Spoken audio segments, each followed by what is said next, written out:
What's up, Gamecock family? How we doing today? Rooster, Kev, whatever which one you prefer to call me, back at you with a video.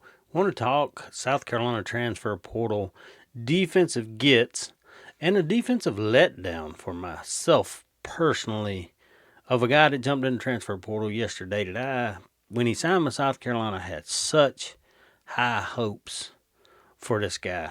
But anyway, Clayton White,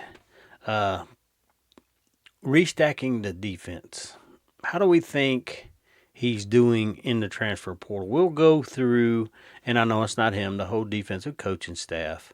We're going to let's kind of take a look at who's been brought in, and we'll talk about someone that saddened me that decided to get in the transfer portal yesterday.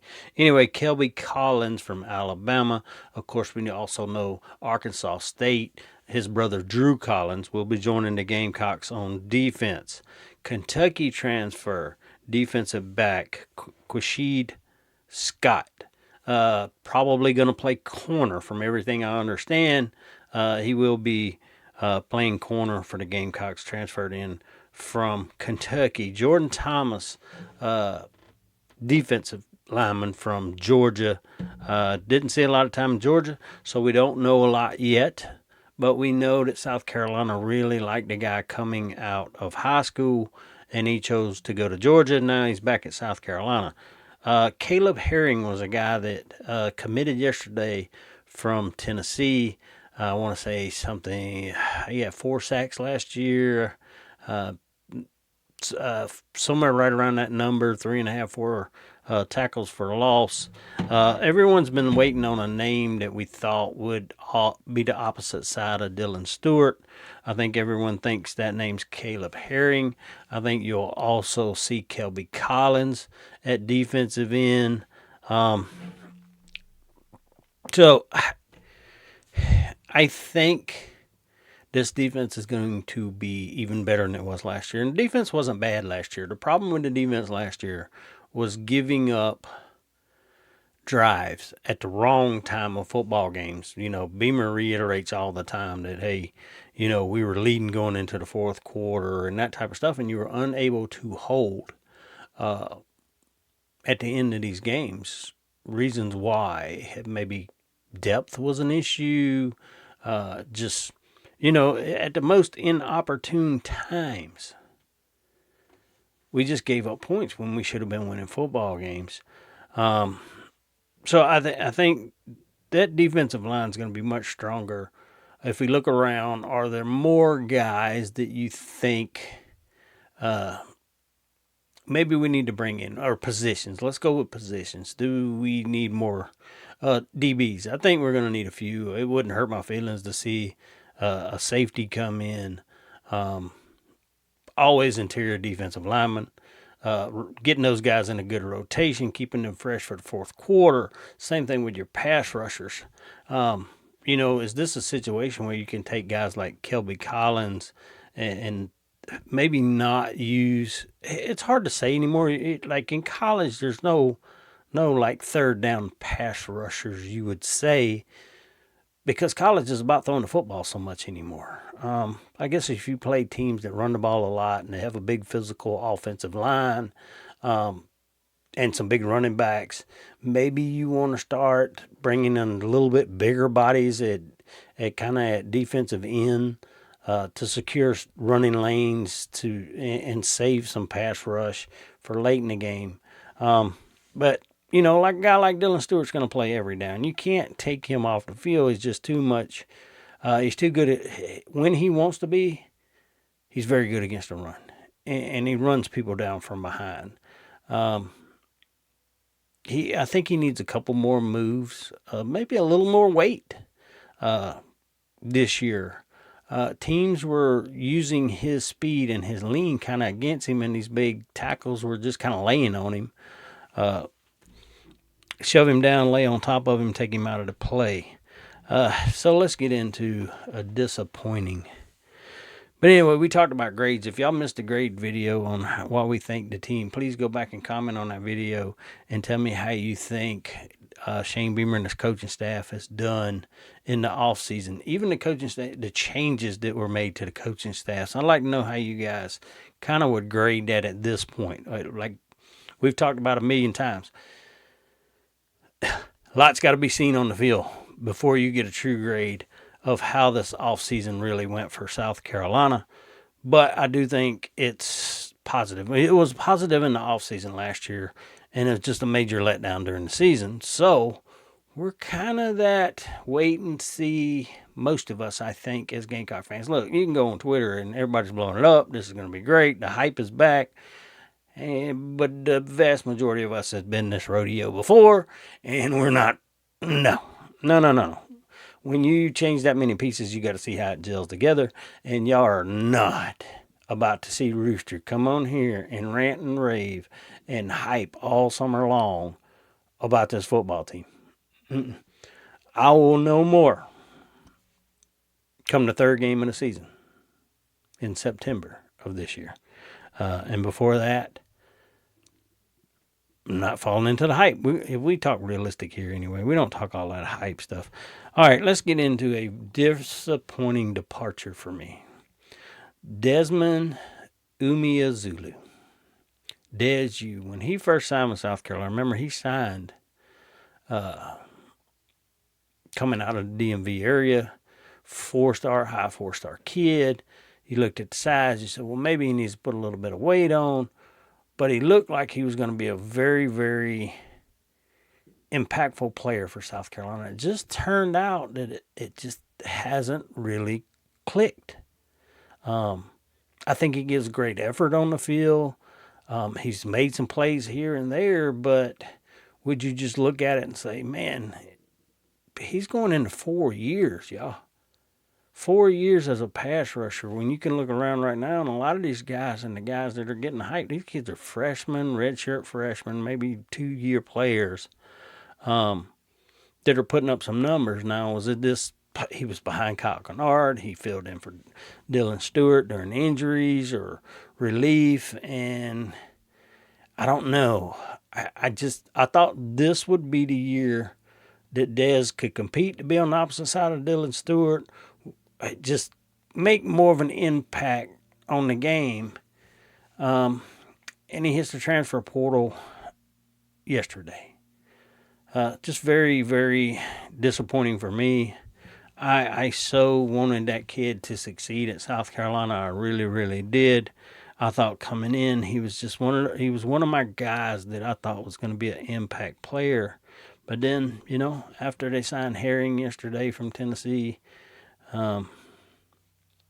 he decides to hit the transfer portal. Some people speculate because Sterling Lucas was in Columbia yesterday. Maybe that had something to do with it. Maybe it's the SU, people around him looking, hey, are you going to get on the field? Well, we end up going. If he goes to LSU, you say, well, maybe Sterling Lucas had something to do with it. He was in Columbia. The guy's moving his stuff out of his house, moving to Louisiana. I don't know if he had a conversation with the kid or not. I don't speculate on this channel. I don't like to start rumors. I don't know rumors. I really don't give a shit about rumors. I don't have time to deal with anything that's rumors. That's why, a lot of times you see all this. There's things that pop up that people have sources, or this is going to happen, or that's going to happen. Man, it's got to be official, really. You just look foolish when you come out here and report a lot of things that don't happen, or it's fake news. And I can make a fool out of myself without all that. Yeah, y'all know me. I can make a damn fool out of myself. I can show anger. I can let this damn little game of football, college football, piss me off and just send my day into a raging, pissed off mood. It's just a game of football. It doesn't affect my everyday life. It doesn't pay my bills. It doesn't do shit. It doesn't take care of my family. It absolutely does nothing but make me mad. But it also brings me happiness when we do very well when we're winning football games. So it's that seesaw of being a Gamecock fan. We live high when it's high, and we're really low when it's low. But then, you know what? We've been through so many lows, we're just like calloused as college football fans, I guess that's what people always say. No matter what South Carolina's doing, win or lose, the fans pack the stadium and they cheer. Yeah, man, we're kind of callous to the up and down seasons. This 1 year good, 1 year. I mean, yeah. A lot of people got spoiled. Younger people got spoiled with Steve Spurrier saying, hey, I remember Steve Spurrier's coming in. And the last couple of years of Holtz before Spurrier came in were pretty good years, beating Ohio State in bowl games and stuff like that.